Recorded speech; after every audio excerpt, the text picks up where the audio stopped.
It's Wednesday, June 15th. From inside the WTOP newsroom, this is the DMV Download, brought to you by the men and women of Steamfitters Local 602.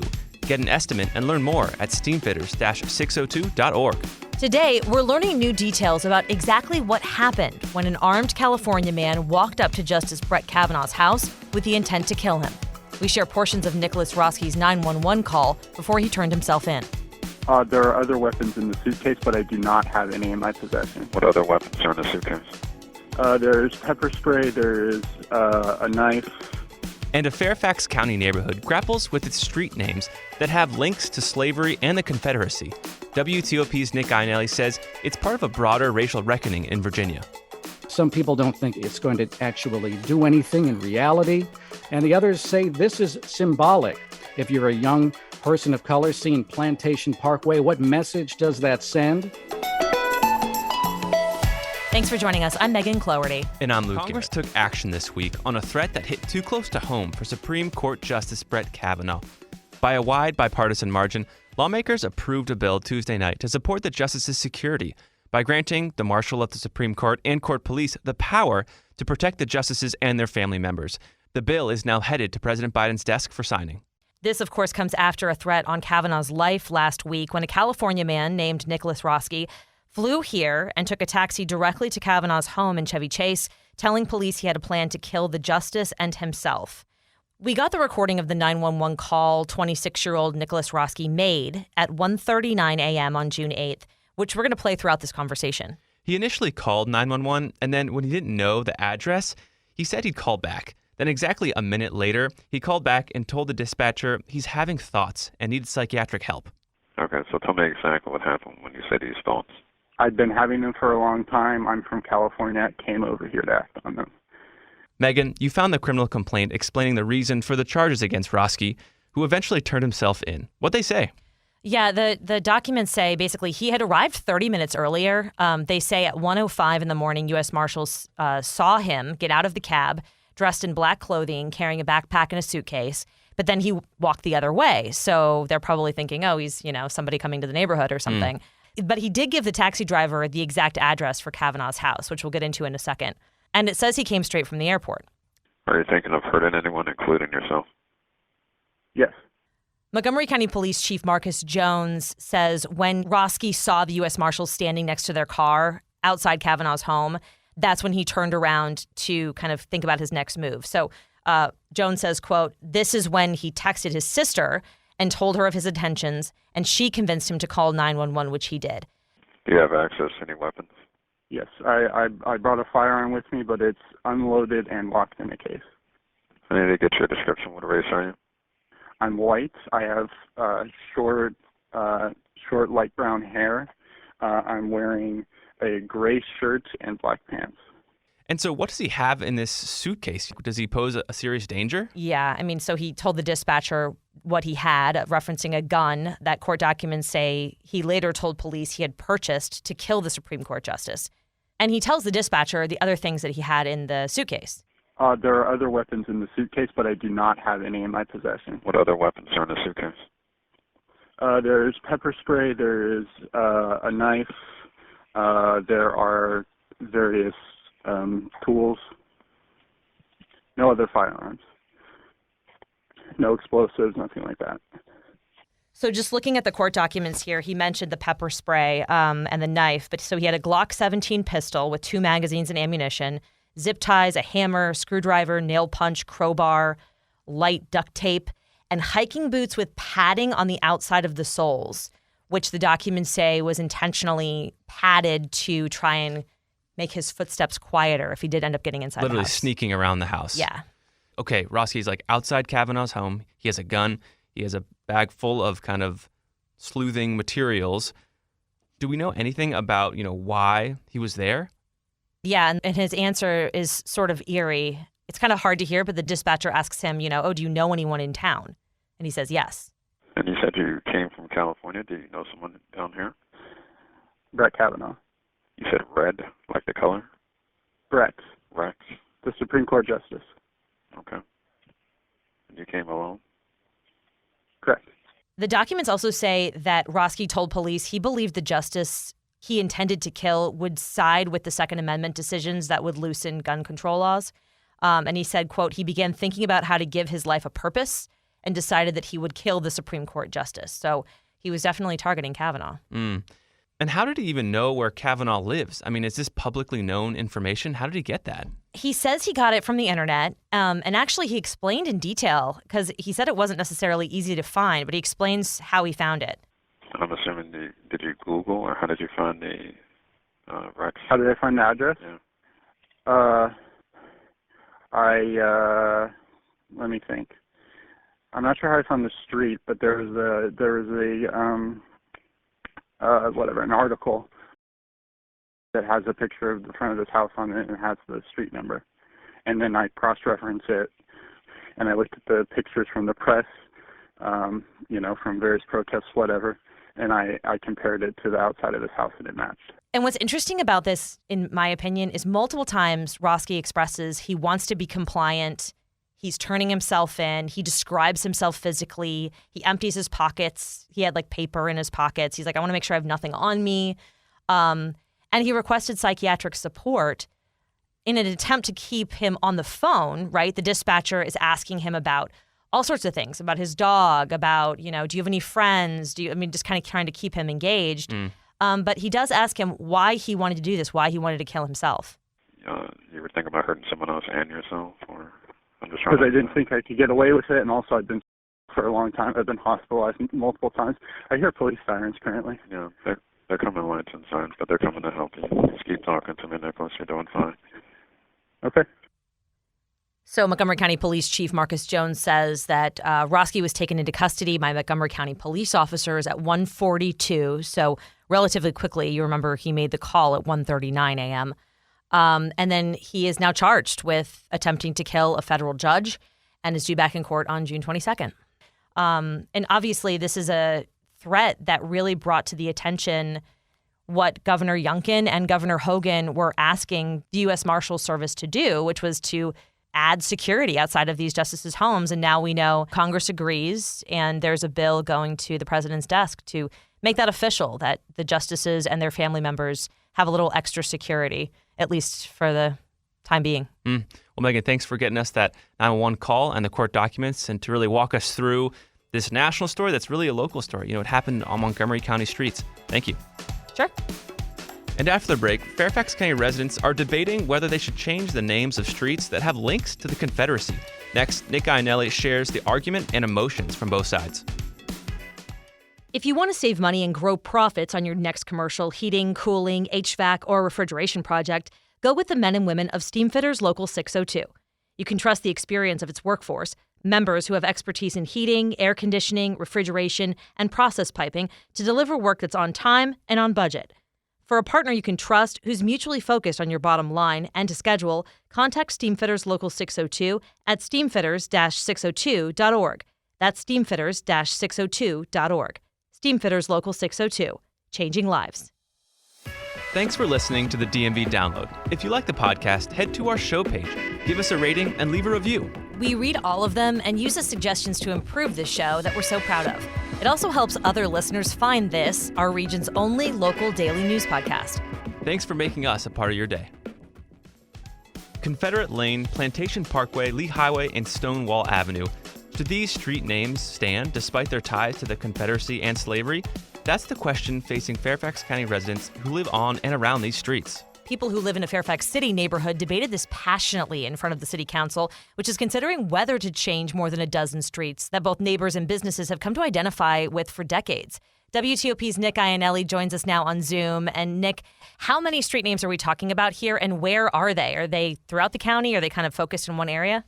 Right. Well, this is Fairfax City, and it's 14 street names, and I'll just rattle them off right now. It's Lee Highway, Lee Street, Mosby Road, Mosby Woods Drive, Old Lee Highway, Plantation Parkway, Raider Lane, Ranger Road, Reb Street, Scarlet Circle, Singleton Circle, Stonewall Avenue, and Traveler Street. Those are the 14 street names that may be renamed due to their affiliation with Confederate names or things that are tied to slavery. And these streets are mainly centered around the Mosby Woods neighborhood, a part of Fairfax And that's named after a Confederate Army battalion commander named John Mosby. So that right there, the name of the neighborhood is tied to the Confederacy. But, some of the people take issue. They think that street names, their street names, don't have necessarily any ties to the Confederacy. One of those being Ranger Road on that list. You think about Ranger Road. Well, what does that have to do with the Confederacy? You'd really have to dig down and see the history. Opponents there argue that it's an innocuous name, not necessarily associated with the Confederacy, but the city council documents, they dig into the history, and they say that the Confederate Army Battalion that John Mosby led was known as Mosby's Rangers. So some of these are not directly tied necessarily to the Confederacy or slavery or anything like that. And that's really where some of the controversy comes from. Right. And so let's get into it. When you were listening into this, city council meeting, what were the arguments for changing these names that, have these attachments to slavery and the Confederacy? Well, we know that Virginia, there's been a reckoning ever since the George Floyd protests and riots that followed George Floyd's death in Minneapolis. All around the country, Confederate symbols and monuments have been taken down. And in Virginia, especially, as Richmond was the capital for the Confederacy, this has been an issue. It's been an issue now for years. So the lawmakers in Fairfax City, they argue that this changing of the names would, quote, encourage a close-knit community of distinct neighborhoods where people feel welcome, safe, and secure. That's according to the city council documents. And as you noted, people got emotional during that hearing.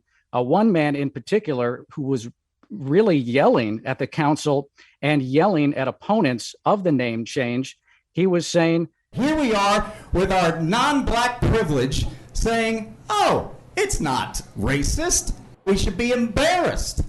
He noted that most of the people in this debate were not people of color, and he took issue with that. He said, "We are not black. We have privilege." It seems that people are claiming, I live in this neighborhood named after a Confederate military man, but my road is simply unassociated. Are you kidding me? And he received a smattering of applause. And each side, whether they were for or against the name changes, it ended in applause. So you can see how this issue has divided this neighborhood. Nick, tell us about the argument of those who want the names to stay the same, because I think what I was reading from your article on WTOP.com, it wasn't necessarily that they want it to be racist in any way. They're just talking about, I've lived here forever, right? I mean, tell us about those arguments. Right. So one woman spoke. She lived there for more than 3 decades. She told the council, "I never looked at the names as memorializing or honoring or promoting the Confederacy." That was her argument. And another man said, quote, "These name change proposals do nothing whatsoever to help anyone in our society." He said that changing the name gives the illusion of helping people without having to do anything constructive. That was his argument.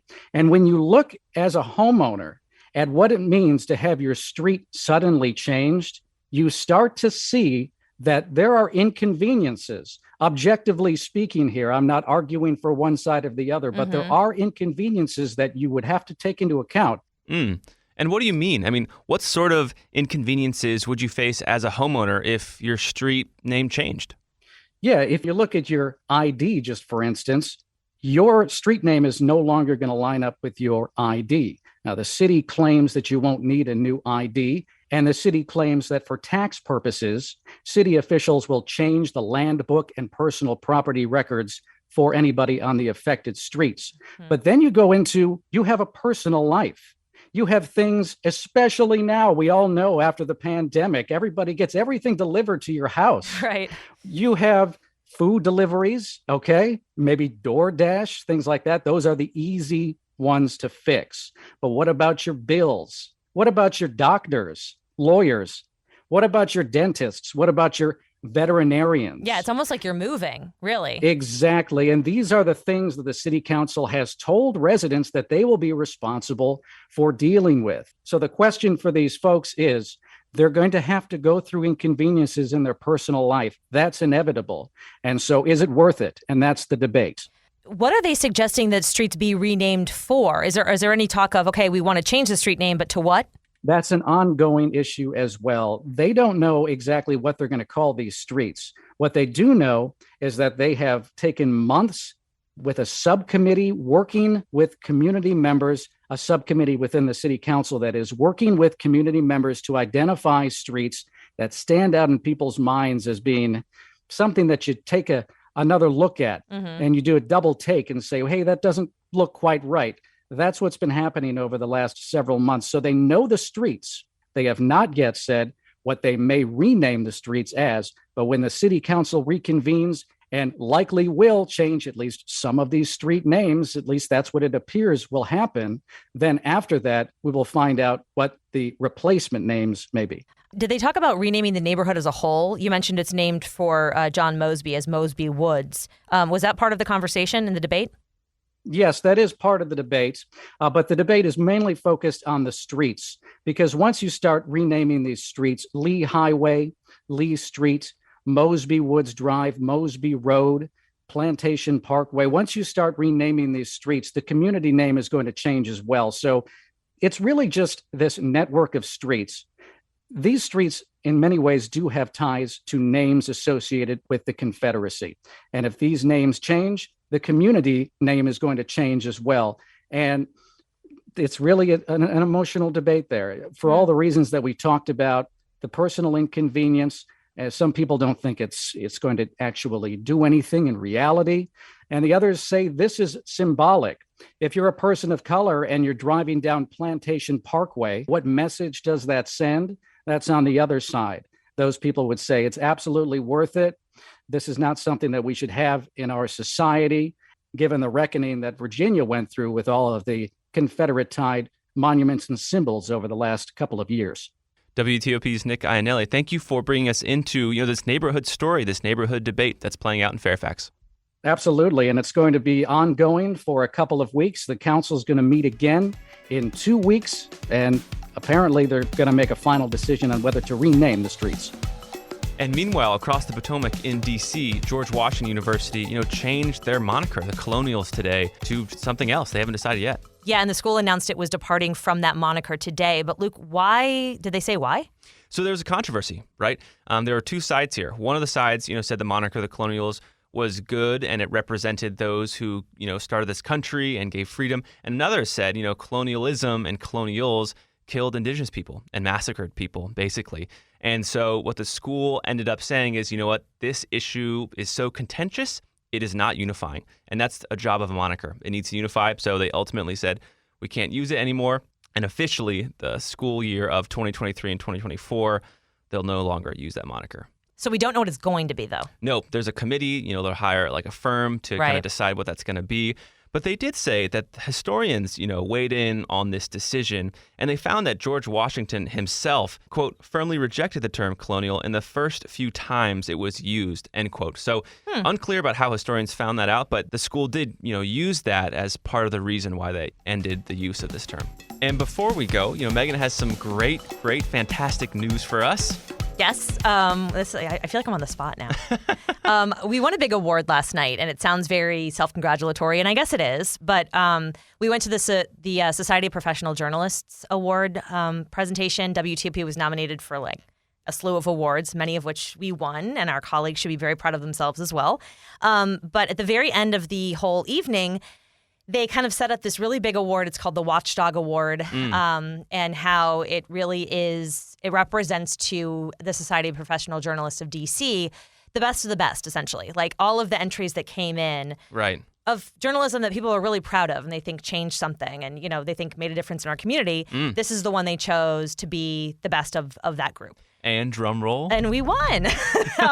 Me and Jack Moore won I'm looking at it, the Robert D.G. Lewis Watchdog Journalism Award for our coverage of the Department of Forensic Sciences, the DC Crime Lab, and just the crumbling of one of the pillars of justice in the city and how, it started. We've stayed with it the whole time and where it is now. And it was really nice. I mean, it was nice, not just the award part of it, because I'm not a huge awards person. I mean, I appreciate them, but it's more about why you do the work every day, right? Right. But to have this honor and then for them to explain what the story was and how difficult it was to report in front of all of our peers. Yeah, how'd that feel? It was cool. I mean, it was cool. It was, I mean, a lot of colleagues who I know, many who I respect but don't know, were in the room, especially after these 2 years where we're like, I heard someone's name and I was like, oh, I've only seen them on Twitter.